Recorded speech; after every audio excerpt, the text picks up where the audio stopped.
Imagine living each day under the shadow of an invisible danger where your identity becomes a crime and your life depends on obeying arbitrary rules imposed by a ruthless regime. Such was the reality of millions of Jews during the Nazi regime, forced to abandon their homes, separated from their families, and subjected to laws that stripped them of fundamental rights. What began with discrimination and social exclusion soon turned into systematic persecution, organized violence, and finally, an unprecedented genocide. This video will explore what daily life was like for Jews under Nazism, from daily humiliation to the desperate struggle to survive in a world that had declared them enemies. This was the real life of the Jews under the Nazi regime. During the Nazi regime, Jews were progressively stripped of fundamental rights and segregated in all aspects of daily life. They were expelled from schools, universities, and jobs, and were forbidden to participate in most cultural, social, and economic activities. The obligation to wear the Star of David was not only a symbol of discrimination, but also a mechanism that facilitated their control, surveillance, and persecution. This sign made them visible targets of public humiliation, street violence, and arbitrary arrests, while Nazi propaganda fostered an environment of systematic hatred, presenting Jews as enemies of society and responsible for the country's problems. Daily life in the ghettos was a constant struggle for survival. Families lived overcrowded in tiny spaces, often sharing a single room with other families. Food was scarce, rationing was insufficient, and diseases such as typhus, tuberculosis, and malnutrition spread rapidly, claiming thousands of lives. The inhabitants depended on clandestine help among neighbors, solidarity within communities, and improvised support networks that tried to alleviate suffering, though in a limited way.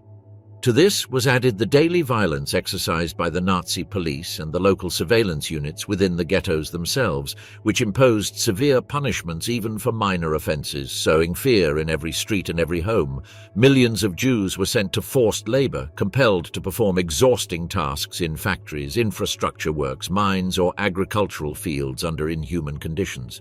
Many died from exhaustion, hunger, or disease, while being constantly watched and brutally punished for any sign of disagreement or incapacity. Family separation was constant. Children were torn from their homes and sent to orphanages, forced labor, or in the worst cases, directly to extermination camps. The identity of the Jews was systematically erased. They were forbidden to teach their language, practice their religious customs, or maintain cultural traditions, while civil and work records were altered or confiscated, leaving people without documentation, employment, or support networks. This absolute control not only affected daily life, but also transformed the very social structure. Communities disintegrated, neighborhood bonds eroded, and trust among relatives and friends was permanently threatened. Any suspicion of collaboration with the resistance or of disobedience could result in arrest, torture, deportation, or execution. Altogether, these policies of systematic persecution created a climate of terror, hunger, and hopelessness that deeply affected millions of people, leaving physical, psychological, and cultural scars that persisted long beyond the end of the Second World War. The Nazi repression against Jews was not limited to social and legal exclusion. It included arbitrary arrests that could be carried out for the slightest suspicion, public beatings as a method of intimidation, mass deportations to unknown destinations, and the constant threat of death that lurked at every step. Entire families were torn from their homes in the middle of the night, separated without any possibility of contact, while their belongings were confiscated and their neighborhoods left empty. Over time, the concentration camps became true factories of death and suffering, where bureaucratic efficiency and systematic cruelty combined to execute an industrialized genocide. The victims were transported in inhuman conditions in overcrowded trains, subjected to exhausting forced labor, non-consensual medical experiments, and mass murders by gas chambers, shootings, or starvation, turning each day into an extreme challenge for mere survival. Despite these extreme conditions, stories of resilience and heroism emerged that highlight the human capacity to maintain dignity in the face of horror. Some managed to organize clandestine aid networks, share food, protect children and the elderly, or even escape from ghettos and camps thanks to the solidarity among neighbors and the collaboration of people outside the Jewish community. Individual and collective acts of resistance, though often paid with life, demonstrated that the will to live and fight could persist even in the most oppressive environments. The long-term consequences for Jewish communities were profound and lasting. The destruction of families, entire communities, and cultural centers created a demographic and social void difficult to repair. Survivors carried physical and psychological traumas that affected later generations, while the memory of these events became a crucial testimony for humanity. Documents, testimonies, photographs, and personal accounts preserve the history of suffering and resistance, reminding the world of the dangers of systematic hatred, intolerance, and indifference in the face of injustice. This memory not only serves to honor the victims, but also as a perpetual warning of the extremes to which a totalitarian regime can go when it combines propaganda, absolute power, and the systematic dehumanization of its citizens. The arrival of hate, laws, and discrimination. From the first years of the Nazi regime, anti-Semitic policies were neither improvised nor isolated, but part of a systematic and gradual plan to marginalize, dehumanize, and eventually eliminate the Jewish population of Germany and, later, of Europe. The law for the restoration of the professional civil service of 1933 was one of the first steps in this process, prohibiting Jews from holding positions in public administration and expelling officials considered racially impure. Simultaneously, Jewish professionals such as doctors, lawyers, teachers, and artists were excluded from their fields of work, while their associations and professional organizations were reorganized to comply with Nazi ideology, drastically limiting access to resources, clients, and professional recognition. The Nuremberg Laws of 1935 marked a turning point by legally consolidating racial segregation. These laws not only defined who was considered Jewish, based on genealogical criteria, but also prohibited marriages and sexual relations between Jews and citizens considered Aryan, criminalizing even the most intimate personal relationships. Severe punishments were established for those who violated these rules, including prison sentences and public humiliation, and social surveillance was extended to ensure compliance with these restrictions. This legislation legalized racism, turning discrimination into a civic duty for German citizens and granting the state the power to intervene in the private life of Jewish families. The impact of these laws was felt in every aspect of daily life. Jews were expelled from public schools, universities, and cultural clubs, and were forced to establish parallel institutions with scarce resources and precarious conditions.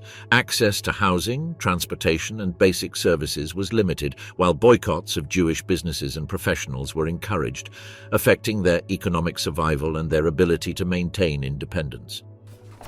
Nazi propaganda reinforced these policies, spreading stereotypes that portrayed Jews as responsible for Germany's economic and social problems, linking them to international conspiracies and emphasizing their supposed threat to the racial and moral purity of the nation. On a social level, these measures promoted distrust and denunciation, encouraging neighbors, co-workers, and authorities to report any activity perceived as a violation of racial norms. Private life became subordinated to state surveillance and to the acceptance of a narrative that dehumanized Jews, transforming discrimination into a mechanism of social and psychological control. With each decree, law, and propaganda campaign, Jews were progressively isolated, marked as different and vulnerable, preparing the ground for the later stages of mass persecution, deportations, and systematic extermination that would characterize the Holocaust.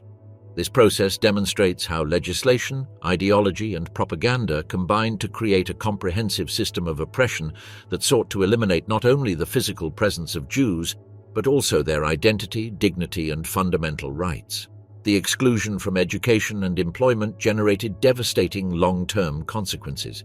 Jewish children and youth were confined to segregated schools with scarce resources, which limited their learning and personal development, while adults faced the impossibility of practicing their professions and securing income, pushing them into poverty and dependency. Economic marginalization was combined with social surveillance. The obligation to wear the Star of David not only facilitated control by the authorities, but also exposed Jews to daily harassment, physical assaults, public insults, and arbitrary arrests, turning everyday life into a scene of constant humiliation and permanent fear. Nazi propaganda was a key element in consolidating acceptance of these measures among the German population. Through newspapers, books, films, posters, and speeches, the narrative was constructed that Jews were responsible for the economic problems after the First World War, for inflation, unemployment, and the supposed cultural decay. They were also accused of international conspiracies, being associated with both communism and capitalism, to present them as an internal threat that had to be controlled and isolated. This discourse legitimized discrimination, encouraged denunciation among neighbors, and normalized social violence against the Jewish community.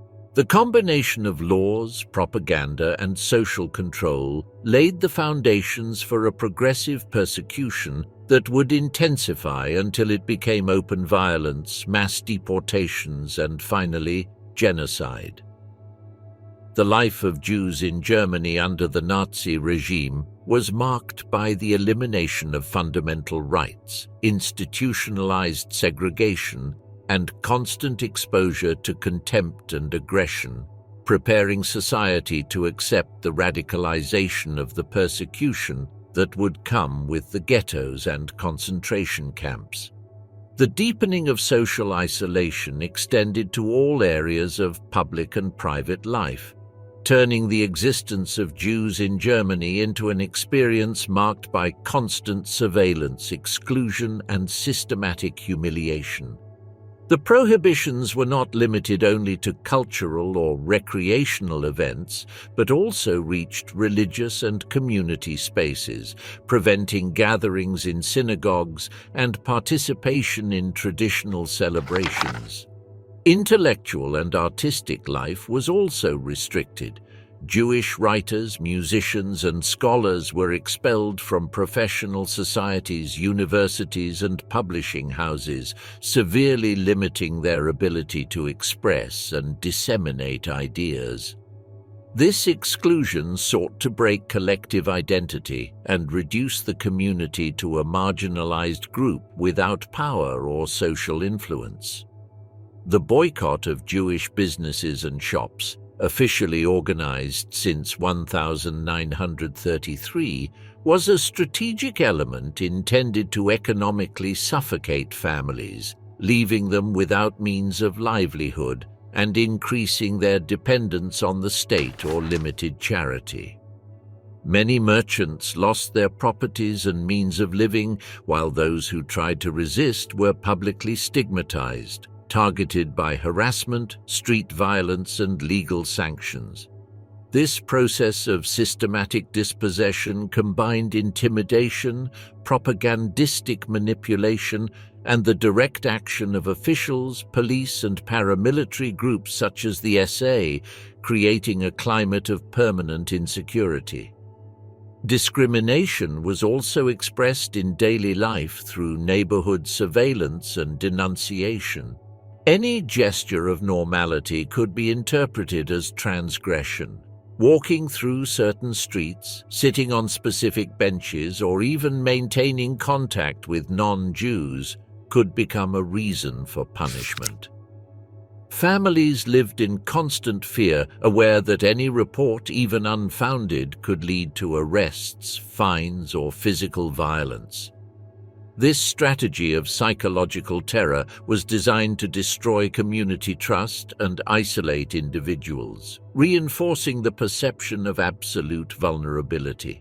As racial laws were implemented and Nazi propaganda permeated every aspect of society, Jews became visible targets of a systematic hatred that transcended legality and manifested in every social interaction. Education, culture, economy, and family life were infiltrated by the logic of exclusion and humiliation, creating generations that grew up in an environment of fear, deprivation, and constant threat. This initial phase of persecution, marked by the loss of rights, segregation, and symbolic violence, prepared the ground for much more extreme measures such as ghettos, mass deportations, and genocide, transforming daily life into a scene of vulnerability and absolute control by the Nazi regime. Life in the ghettos: hunger, overcrowding, and constant fear. Life in the ghettos under the Nazi regime represented extreme isolation, designed not only to control the Jewish population but to gradually dehumanize it and prepare it for later, more lethal phases of persecution.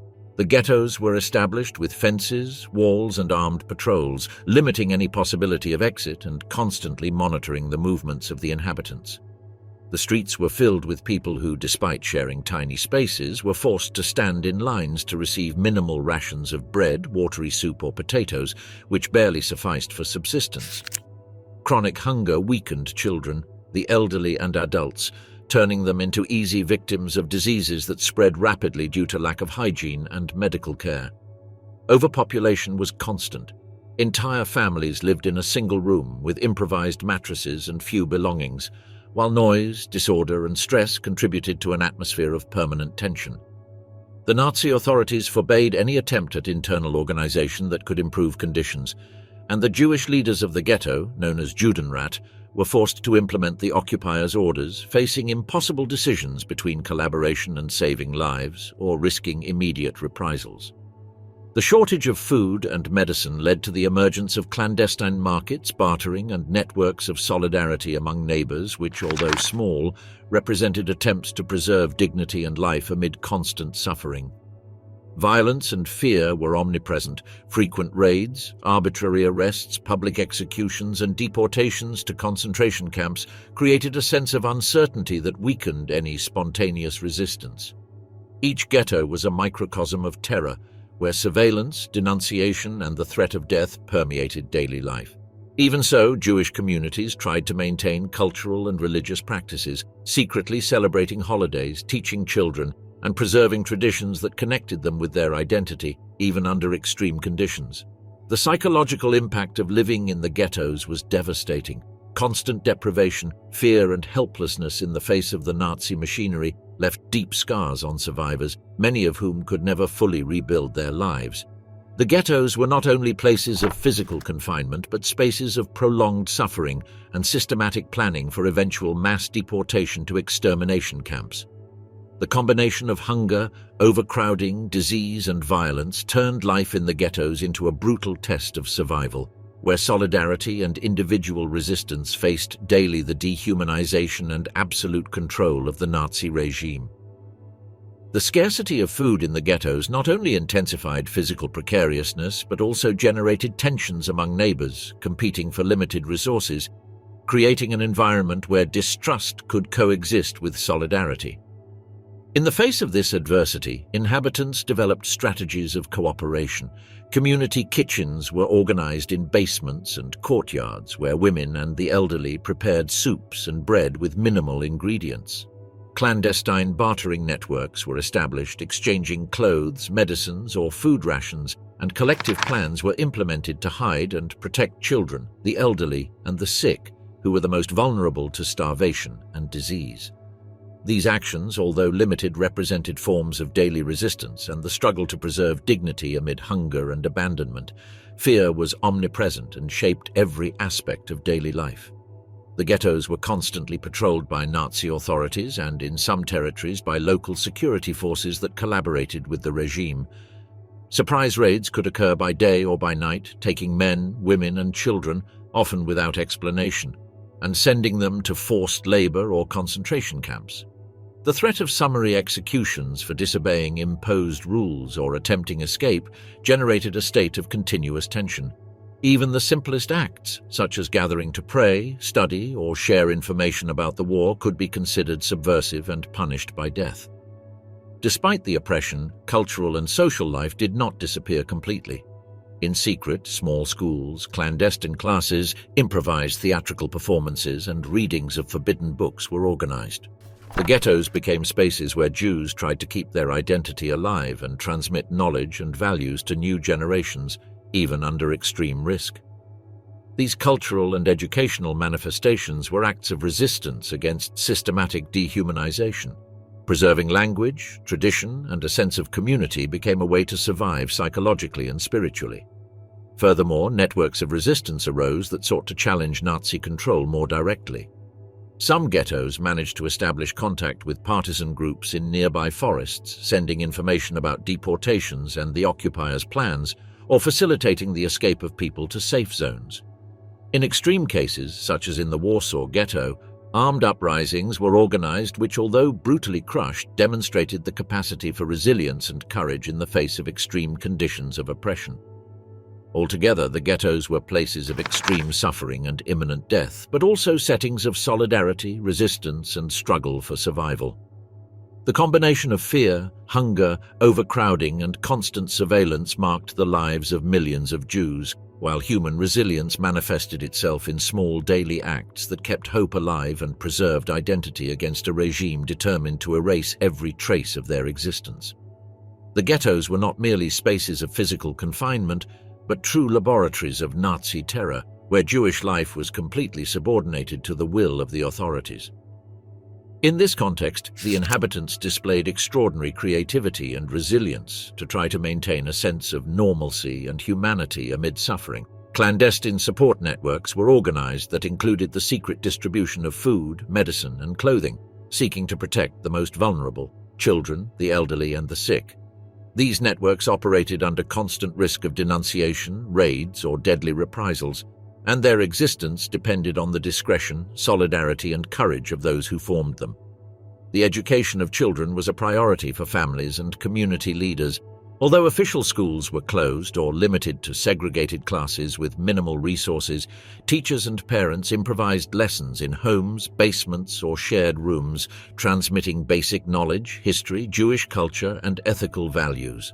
The preservation of education became a silent act of resistance, intended to keep alive identity and collective memory against the systematic attempt to annihilate both people and their culture.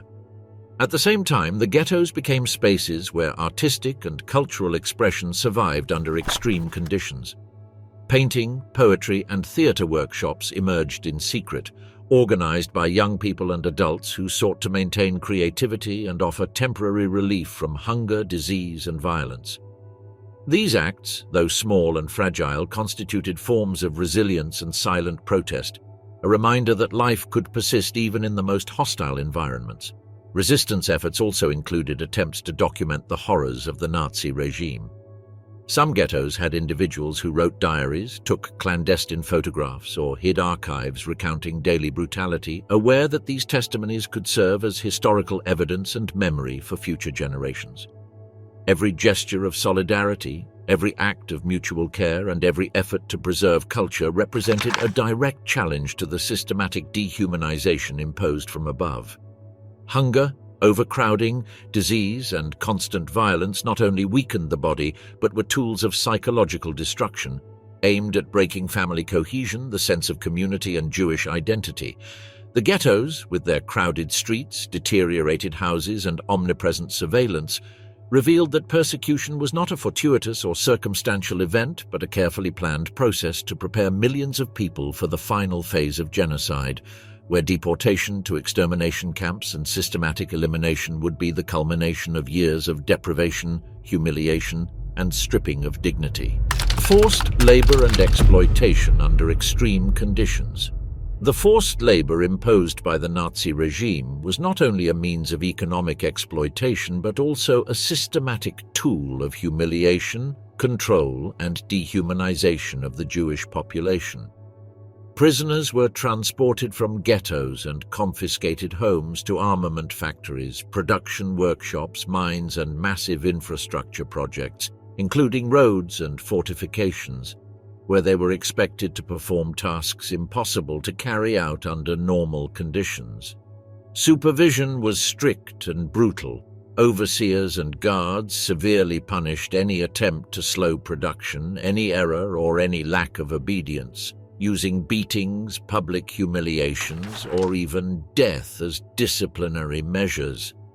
The workdays were exhausting, lasting 12, 14, or even 16 continuous hours under extreme climates and without adequate protection. The minimal food they received was insufficient to sustain the necessary energy, which increased physical weakness and susceptibility to diseases such as typhus, malnutrition, and tuberculosis. The lack of medical attention turned any accident or illness into an almost certain death sentence. The accommodations were precarious, often overcrowded barracks with minimal ventilation, shared beds, non-existent hygiene, and constant exposure to cold, humidity, or extreme heat, conditions that accelerated the spread of epidemics and mortality among the workers. Exploitation extended to the youngest and most vulnerable. Children and adolescents were forced to perform heavy tasks such as carrying loads, cleaning industrial facilities, digging trenches, or doing agricultural work that exceeded their physical capacity, often under direct threat of violence or execution. Women bore a double burden. In addition to exhausting labor, they had to care for their children, maintain cleanliness in communal spaces, and protect the sick, all under conditions of hunger, fear, and lack of resources. This combination of extreme physical effort, deprivation, and constant terror was designed to break the body and the spirit, stripping individuals of their autonomy and dignity. Forced labor also had a devastating social effect. By separating families, forcing men to move to distant work sites, or preventing women and children from staying together, the regime broke community and family bonds that could offer support and resistance. Jewish communities saw their structures erode daily, and life in ghettos or labor camps became an endless cycle of exhaustion, illness, and death. Even so, amid these extreme conditions, some individuals tried to maintain solidarity, sharing minimal rations, caring for the sick, or helping the youngest to endure physical demands without succumbing immediately. Every small act of cooperation and resistance was an act of humanity in the face of a system designed to annihilate it completely. In short, forced labor under the Nazi regime was much more than economic exploitation. It was a comprehensive strategy of oppression that combined physical violence, hunger, extreme exhaustion, family rupture, and humiliation, transforming the daily life of millions of Jews into a continuous process of suffering and degradation intended to pave the way for the final genocide. The forced labor imposed by the Nazi regime was a double-edged tool designed to maximize economic exploitation while simultaneously exercising absolute control over the Jewish population. From armament factories and industrial workshops to mines, agricultural fields, and infrastructure works, Jews were forced to produce without rest, while their survival depended entirely on fulfilling orders under extreme conditions.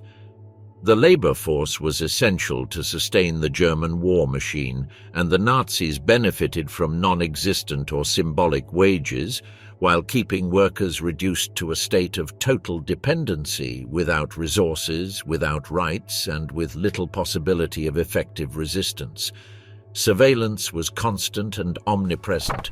Overseers, SS guards, and Gestapo members supervised every movement, imposing immediate punishments for any infraction, delay, or attempt at disobedience. Beatings, public humiliations, and threats of deportation to concentration or extermination camps were part of the daily routine, creating an atmosphere of terror that weakened both body and mind. The workdays exceeded 12 hours a day, often in extreme weather conditions without sufficient drinking water, adequate food, or minimal protection against accidents or diseases. Prisoners lived in overcrowded, unsanitary, and poorly heated barracks, which facilitated the spread of epidemics and increased mortality. The psychological effects were equally devastating. Constant humiliation, family separation, and loss of autonomy generated a feeling of hopelessness and absolute vulnerability. Each individual was isolated, reduced to a mere cog within a system designed to annihilate dignity and willpower. Even so, amid these extreme conditions, forms of resistance and resilience emerged that reflected the strength of the human spirit. Some organized clandestine networks to share food and medicine, others helped the sick and wounded to survive one more day, and groups of prisoners maintained small educational lessons, cultural rituals, or religious practices in secret, risking their lives to preserve memory, identity, and collective humanity. These actions, although modest in the face of the Nazi apparatus, were acts of defiance against a system designed to destroy not only bodies, but also minds and the social fabric of Jewish communities. The daily routine of work, marked by exploitation, hunger, violence, and constant surveillance, thus became a silent battlefield where survival depended on cunning, solidarity, and the ability to maintain hope amid extreme conditions.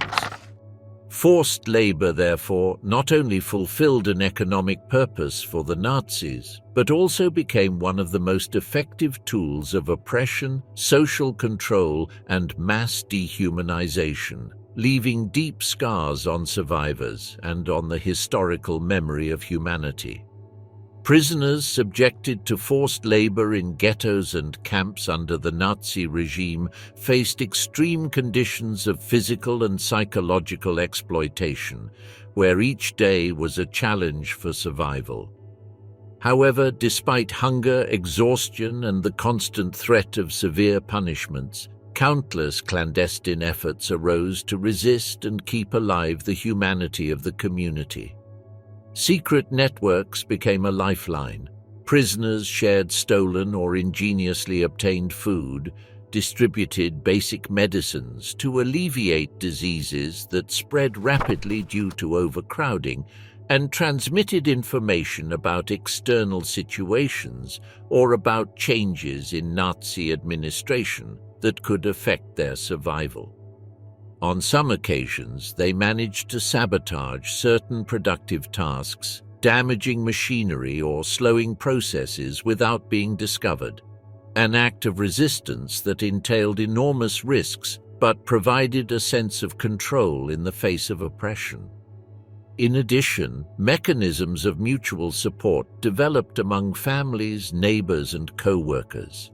The strongest cared for the sick and elderly, the young taught children what little they could learn under clandestine conditions, and cultural and religious traditions were maintained in secret, preserving collective identity amid an environment designed to erase it. Each of these acts, however small, constituted a challenge to the brutal dehumanization imposed by the Nazis and offered a breath of dignity and hope amid terror. Forced labor, far from being only a means of economic exploitation, was an instrument of social and psychological control. It sought to break the cohesion of Jewish communities, disintegrate family and friendship ties, and turn each individual into an isolated, vulnerable element dependent on the whims of their oppressors. The combination of extreme fatigue, hunger, violence, and systematic humiliation aimed to prepare prisoners for mass deportations to extermination camps, where the industrialization of genocide was deployed in a meticulous and merciless manner. The consequences were devastating and lasting. Those who survived bore physical, psychological, and emotional scars that marked their entire lives, recalling the fragility of existence under a regime that had institutionalized hatred, violence, and the absolute denial of human dignity. This experience not only reflects the brutality of Nazi exploitation and control, but also the strength of the human spirit. Even under extreme conditions, solidarity, resilience, and small acts of resistance allowed many to preserve hope, memory, and identity in the face of a system designed to destroy them completely. The concentration camps and industrialized terror.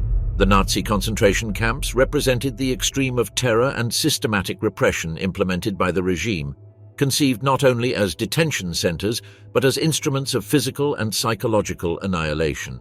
From their conception, they were designed to completely dehumanize the prisoners and eliminate any trace of autonomy or dignity. Surrounded by electrified barbed wire, watchtowers, and armed patrols, these places conveyed a clear message: freedom was completely denied, and any attempt to escape was punished with immediate death. Upon arrival, prisoners were stripped of their belongings, families and friends were separated, and they were forced to undergo rituals of humiliation that included head shaving, being dressed in striped uniforms, and the assignment of tattooed numbers, becoming mere figures within a system meticulously organized to erase individual identity. The loss of name, profession, and any symbol of personal identity reinforced the goal of transforming humans into objects of absolute control, where obedience and submission were mandatory for survival, even if only temporarily. Labor exploitation was fierce and conceived as part of the extermination process. Prisoners were forced into construction, mining, industrial production, weapons manufacturing, agricultural labor, and cleaning of facilities under extreme conditions. The workdays routinely exceeded 12 or 14 hours, with chronic food shortages, limited drinking water, and almost no medical care. Diseases spread rapidly due to overcrowding and lack of hygiene, while physical exhaustion, malnutrition, and daily violence claimed thousands of lives each day. Those who could not meet quotas or show efficiency were brutally punished, beaten, publicly humiliated, or sent to summary executions. The camps also functioned as laboratories of psychological terror. Prisoners lived in a constant state of fear, watched not only by the guards but also by prisoners designated as capos, who reinforced discipline through violence among fellow inmates. This structure sought to break bonds of solidarity, foster distrust, and eliminate any attempt at organized resistance. The routine was marked by hopelessness, where each day represented a risk of death and mere survival became an act of heroism. As the Nazi regime implemented the final solution, some of these camps, such as Auschwitz, Treblinka, and Sobibor, were transformed into centers of industrial extermination where millions of Jews and other persecuted groups were systematically murdered through gas chambers, mass shootings, and work until death. The combination of exploitation, torture, hunger, and violence turned the camps into symbols of the Holocaust, demonstrating the regime's capacity to organize a meticulous and unprecedented genocide. The legacy of these places is immense and terrifying. They constitute not only testimony of extreme cruelty and bureaucratic efficiency of hatred, but also of the unspeakable suffering of millions of human beings. The history of the concentration camps reveals how far a political system can instrumentalize the machinery of terror to dehumanize, control, and exterminate, leaving deep scars in collective memory and lessons that persist as historical warnings against intolerance, systematic hatred, and organized barbarity. The combination of hunger, disease, physical exhaustion, and systematic brutality turned daily life in the concentration camps into a constant struggle for survival, where every instant could be the last. Prisoners lived under inhuman conditions, with minimal food rations insufficient to sustain even the basic strength required for the exhausting tasks imposed on them. The lack of drinking water, the absence of medical care, and the spread of diseases such as typhus, dysentery, and tuberculosis multiplied deaths, while extreme cold and lack of adequate clothing worsened the situation. Workdays that could exceed 12 or 14 hours were carried out under constant supervision and physical violence, with beatings, public humiliations, and arbitrary executions that kept prisoners in a state of permanent terror. Punishments for non-compliance or slowness were immediate and extreme. Those who could not meet the physical demands were shot, injected with lethal substances, or sent directly to the gas chambers. The immediate separation of families during selection processes increased despair and psychological isolation, leaving men, women, and children without any possibility of mutual support. The transport of prisoners in overcrowded trains, often without food or water for days, reflected the meticulous planning of extermination. Every detail was designed to maximize suffering and mortality. Camps such as Auschwitz, Treblinka, Sobibor, Majdanek, and Chelmno became symbols of industrialized genocide.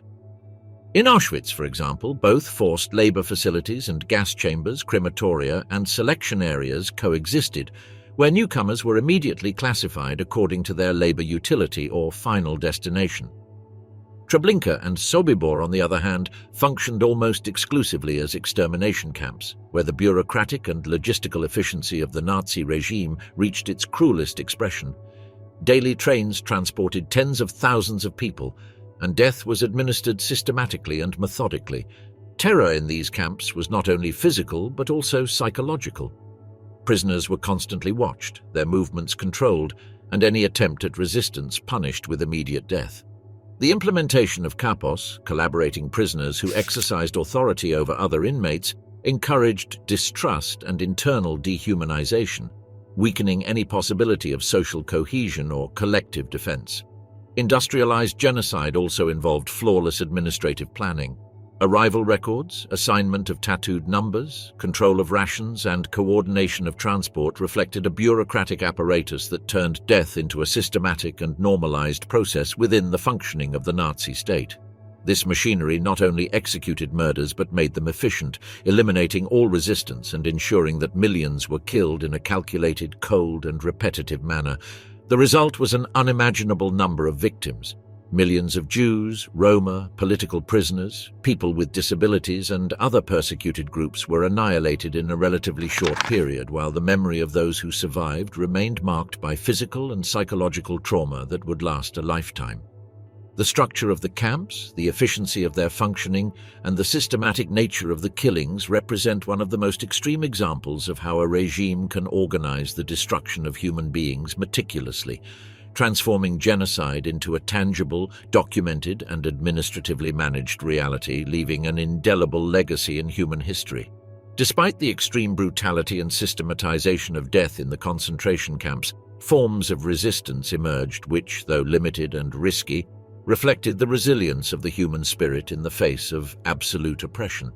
Prisoners developed clandestine networks to share information about enemy movements, selections, and deportations, allowing minimal survival strategies to be planned and maintaining some sense of control over their fate. These networks also facilitated the distribution of food, medicine, and clothing, often obtained through barter, discreet theft, or collaboration with forced laborers in workshops and factories within the same camp system. In addition, in many ghettos and camps, efforts were organized to document the crimes committed by the Nazis, hiding diaries, photographs, and testimonies that would later serve as historical evidence after the war. These records, created and preserved at great risk, constituted a form of intellectual and moral resistance, a way to affirm the existence and dignity of those treated as mere numbers. In some camps, groups of prisoners carried out discreet sabotage, destruction of machinery, production delays, concealment of materials, actions that, though small, undermined the efficiency of the Nazi apparatus and demonstrated that resistance was possible even under extreme conditions. There were also cases of open rebellion, such as the uprisings in Treblinka, Sobibor, and Auschwitz-Birkenau, where prisoners organized coordinated attacks to escape, although most attempts ended with the death of many participants. These acts of courage show that even in the face of the most efficient and ruthless machinery of extermination, the desire for freedom and survival persisted, and that human dignity could manifest even in the most atrocious circumstances. The combination of bureaucracy, absolute control, and industrialized genocide turned the concentration camps into lethal instruments that not only killed physically but also sought to destroy the social cohesion, collective memory, and cultural identity of Jewish communities and other persecuted groups. Entire families disappeared within days. Children were separated from their parents, and centuries-old traditions, professions, and ways of life were systematically eradicated. The magnitude of this destruction generated profound traumas that affected not only immediate survivors, but also later generations, leaving psychological, social, and cultural scars difficult to overcome. Resistance, though limited, also served to preserve testimonies that allowed the world to know the truth about the Holocaust, ensuring that the memory of those who perished would not be erased and that the atrocities were documented with precision. The accounts of survivors, the evidence gathered by historians, and the judicial archives of the Nuremberg trials show how institutionalized cruelty and systematic hatred can be confronted by dignity, solidarity, and the organizational capacity of those who refuse to be completely dehumanized. Ultimately, the Nazi concentration camps represent a chilling reminder of how far human cruelty can go when combined with ideology, bureaucracy, and impunity, and how, even amid absolute horror, resilience and the will to survive can flourish, leaving a legacy of memory, resistance, and historical warning for all humanity. Resistance and small victories amid horror. Despite the extreme conditions of hunger, overcrowding, persecution, and systematic violence, Jews in ghettos and concentration camps demonstrated an extraordinary capacity to resist, showing resilience, creativity, and courage in the face of a regime that sought their complete annihilation. Resistance manifested in multiple forms, many of them silent and everyday, but no less significant as they made it possible to preserve dignity, humanity, and community cohesion amid terror. Teaching children in clandestine schools, organizing improvised libraries, preserving religious rites and cultural celebrations, writing diaries and secret memoirs, as well as secretly sharing food, medicine, and news were actions that defied the Nazi intent to strip Jews of their identity and reduce them to numbers and mere instruments of labor or extermination. In many ghettos, the inhabitants created organized networks of mutual support. These networks served to protect the most vulnerable, children, the elderly, and the sick, and to ensure that, despite hunger and disease, the available resources were distributed strategically. Clandestine trade, bartering, and the artisanal production of essential goods became vital elements for daily survival, showing that even under extreme surveillance and threats of immediate punishment, it was possible to maintain a certain degree of autonomy within confinement. Some ghettos, such as Warsaw, became centers of more organized resistance. Underground movements emerged there with leaders who coordinated efforts to collect weapons, plan sabotage against Nazi authorities, spread information about the atrocities being committed, and establish contact with external resistance groups. Despite having extremely limited resources and facing a vastly superior military force, these groups carried out acts of sabotage that included destroying forced labor facilities, deliberately delaying production, forging documents, and secretly providing information to the outside world about the magnitude of the genocide. Open rebellions, though more isolated, also marked emblematic episodes of courage. The Warsaw Ghetto Uprising in 1943 and the uprisings in camps such as Sobibor and Treblinka demonstrated that the will to survive could manifest even against the most powerful and ruthless enemy. These actions, although in many cases condemned to military failure, had deep symbolic meaning. They represented the rejection of the complete dehumanization imposed by the Nazi regime and the reaffirmation that identity, memory, and dignity could be defended until the very end. In addition, systematic documentation efforts were carried out by the prisoners themselves and underground leaders who collected testimonies, diaries, letters, photographs, and lists of victims, often risking their lives to ensure that the world would know the truth about the persecution and extermination. This work of historical preservation ensured that after the liberation of the camps and the fall of the Nazi regime, reliable records of the Holocaust existed, guaranteeing that the voices of those who had suffered and perished would not be silenced by barbarity. Resistance in all its forms revealed the capacity of the human spirit to find meaning, identity, and solidarity even under extreme circumstances of systematic oppression.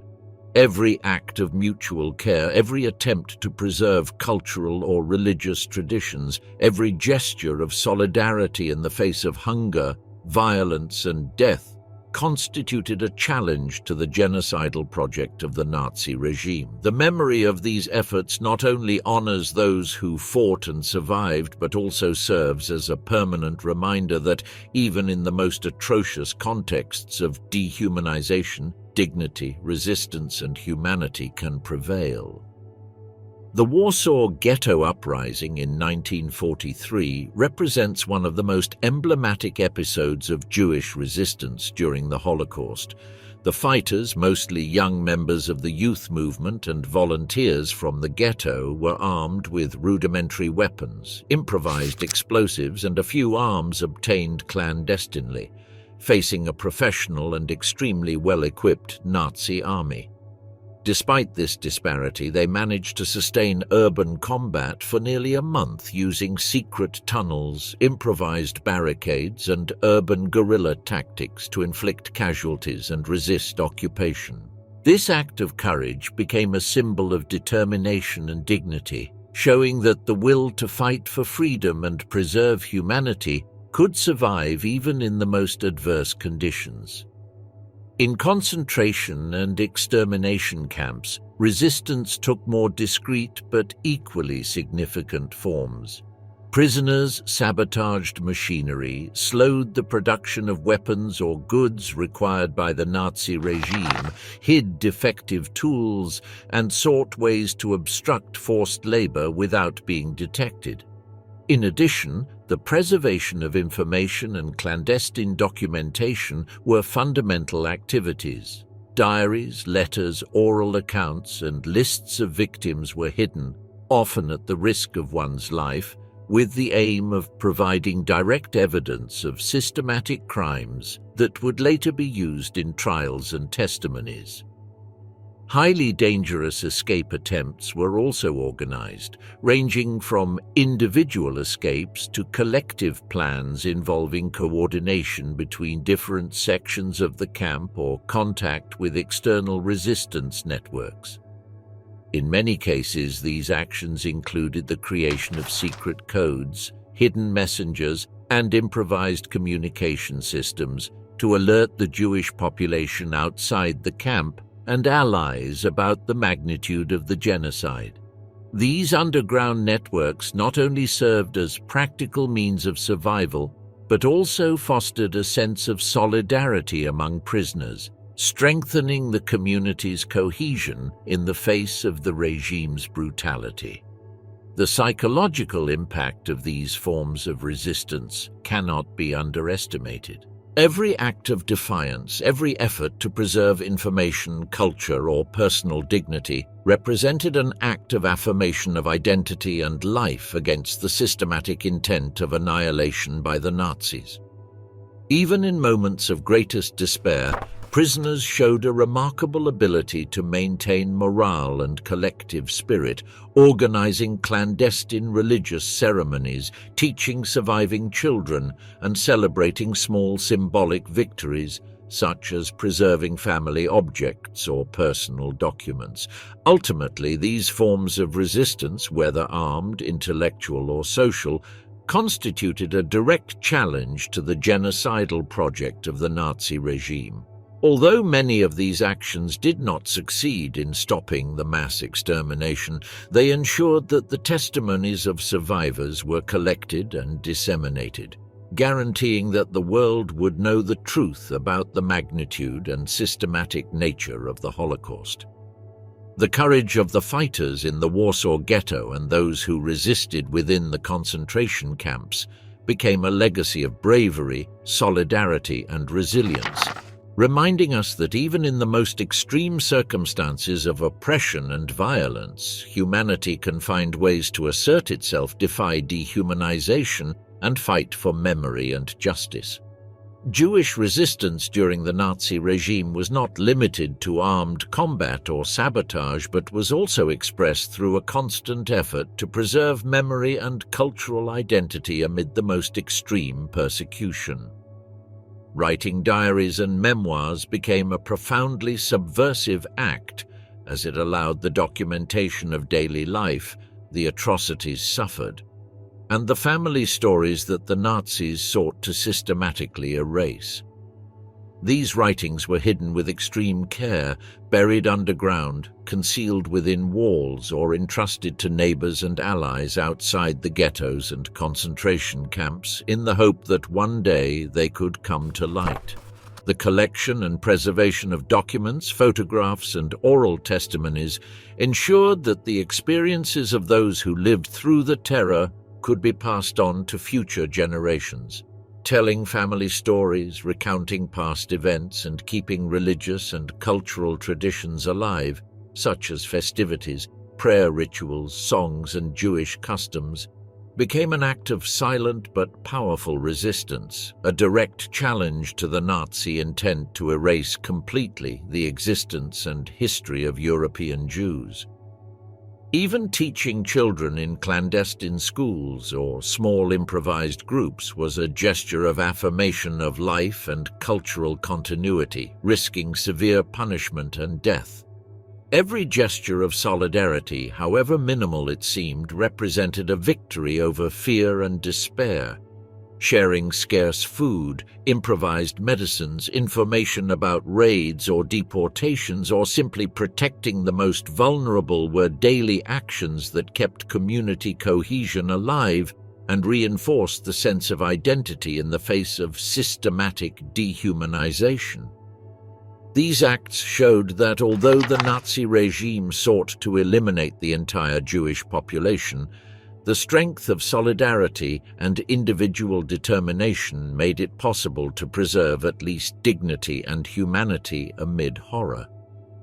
Forms of cultural and intellectual resistance also included the production of clandestine literature, artistic works, and records of events, which made it possible to document life in ghettos and camps for posterity. Groups of young people and adults collaborated in creating secret archives, collective diaries, and collections of testimonies, aware that although they could not stop the extermination machinery, their efforts would ensure that the world would know the truth about what had happened. These manifestations of resistance show that Jewish life during the Nazi regime was not completely defeated.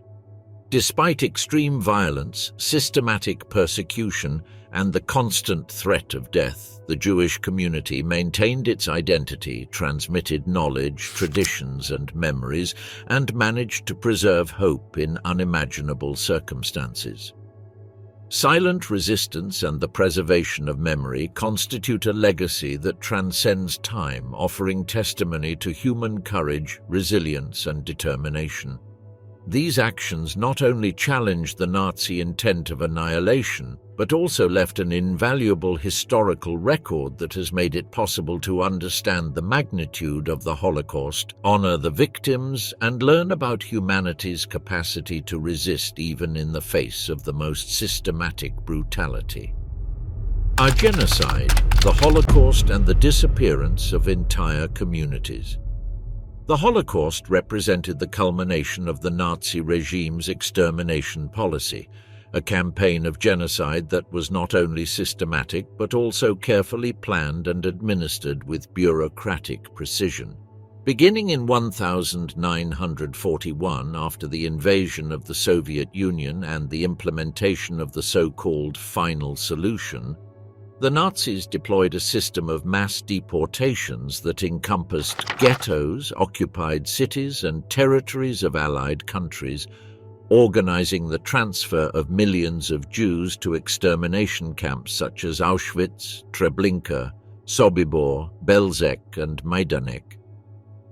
These transfers were carried out in freight trains in sealed, overcrowded cars without ventilation or water, where many people died even before reaching their destination due to overcrowding, dehydration, and lack of food. Upon arrival at the camps, prisoners were subjected to an immediate selection process. Men, women, the elderly, and children were separated according to criteria of usefulness for forced labor, age, or physical condition. Those considered unfit to work were sent directly to the gas chambers, where death occurred in an industrial, rapid, and meticulously organized manner. Those selected for forced labor were taken to lodging blocks, subjected to inhuman conditions, exhausting workdays and minimal rations that ensured their constant physical weakening, thus increasing the efficiency of the extermination system and their absolute dependence on overseers and guards. The Nazi machinery did not limit itself to physical elimination, but sought to completely nullify the victim's identity. Prisoners were stripped of their clothes, belongings, names and family ties, reduced to mere numbers tattooed on their arms. This symbolic act of dehumanization was part of a broader process that combined physical, psychological and administrative violence, ensuring that genocide functioned as an integrated system in which every link, from bureaucratic planning to execution, was aimed at the maximum efficiency of death.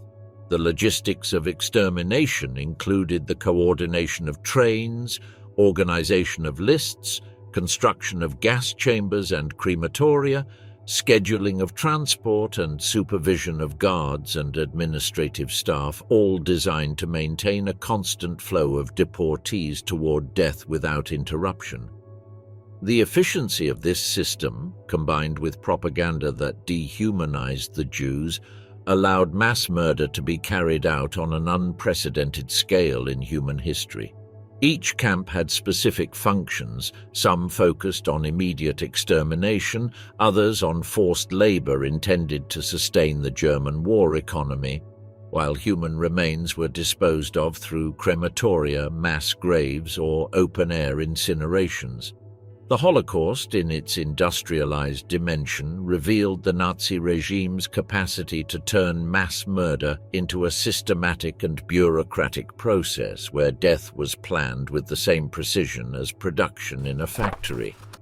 The genocide not only destroyed lives but also annihilated entire communities, eliminating families, cultural traditions, religious centers, and social networks that had existed for centuries.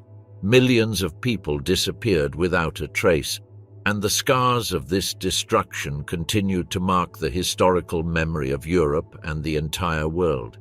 The combination of planning, meticulous execution, systematic violence, and ruthless bureaucracy made the Holocaust an extreme example of humanity's capacity to organize horror on a large scale, leaving a legacy of pain, memory, and warning about the dangers of institutionalized hatred and systematic dehumanization. The Nazi extermination camps, among which Auschwitz-Birkenau, Treblinka, Belzec, Sobibor, and Chelmno stand out, represented the materialization of the project of industrialized genocide, functioning as true factories of death where the systematization of killing was as meticulous as that of a production line. Life inside these camps was practically impossible. Prisoners lived overcrowded in unsanitary barracks, often without beds or blankets, exposed to cold, humidity, and rapidly spreading diseases caused by lack of hygiene and chronic malnutrition.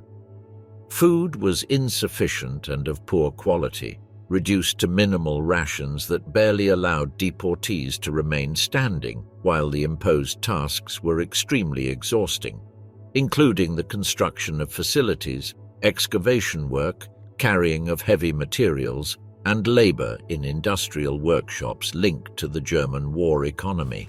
The impossibility of meeting these demands, extreme exhaustion and disease, turned prisoners into immediate victims of systematic violence, being mercilessly sent to shootings, gas chambers, or arbitrary executions. Our control of the camps was maintained through a combination of psychological and physical terror.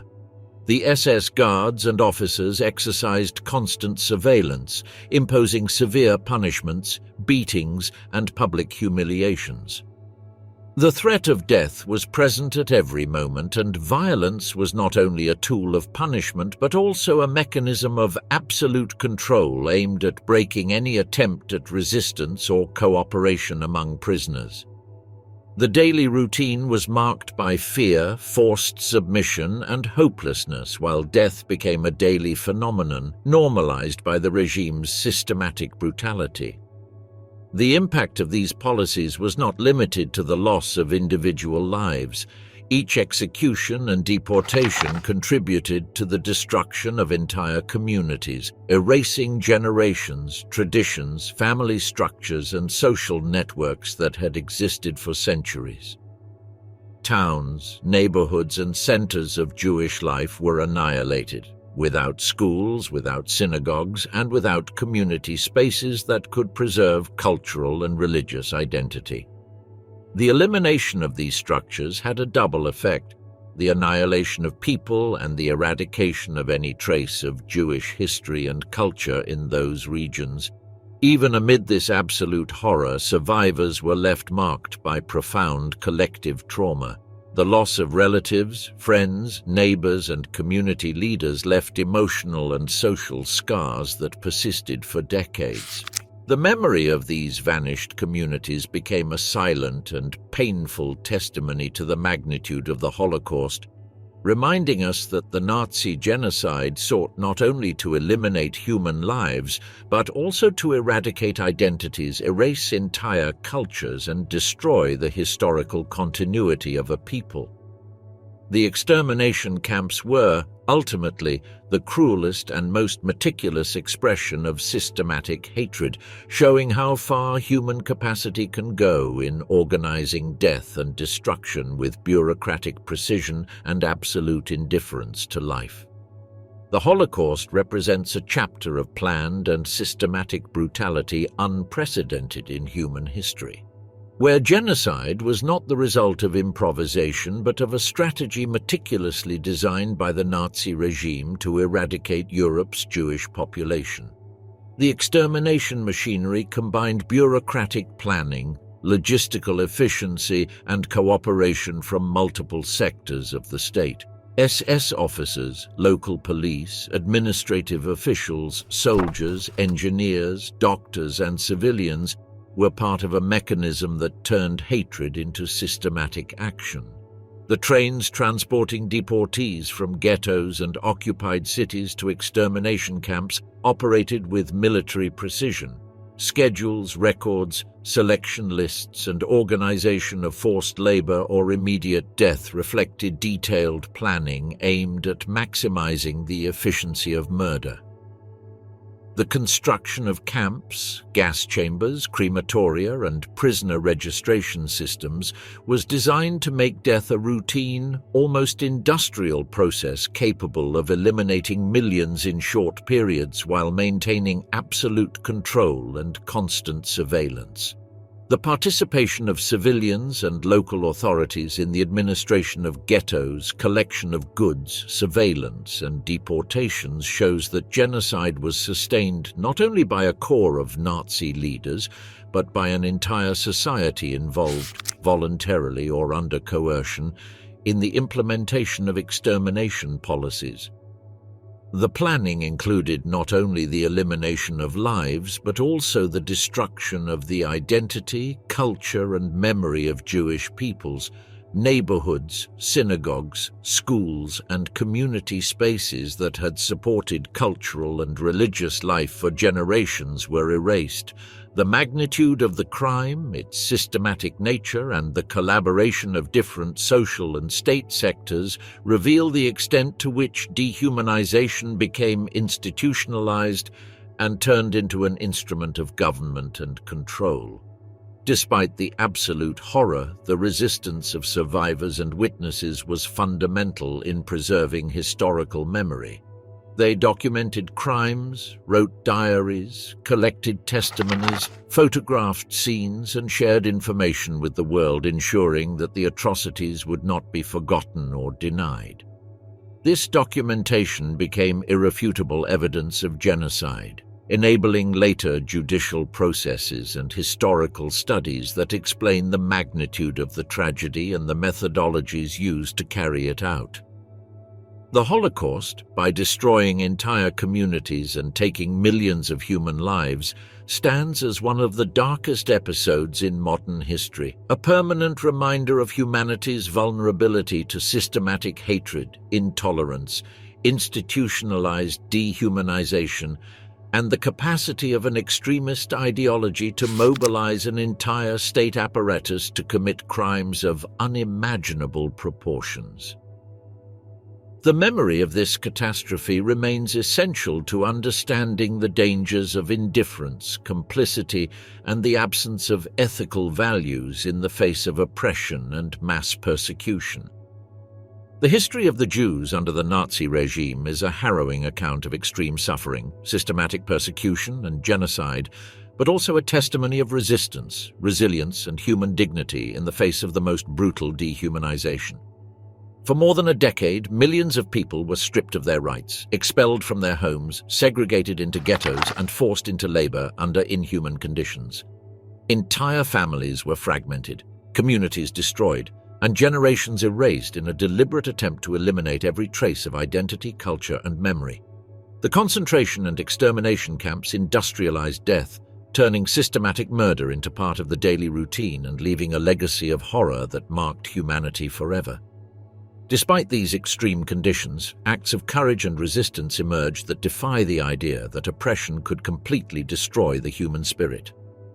Children and adults participated in clandestine education, maintained religious rituals, created solidarity networks, and sought ways to document and preserve the memory of what was happening.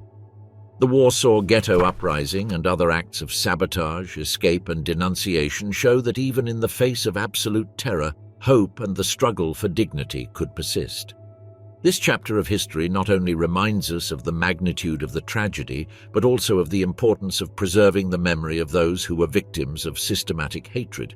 It compels us to reflect on the dangers of intolerance, discrimination, and institutionalized dehumanization, and teaches us that vigilance, education, and empathy are essential to prevent such horrors from recurring.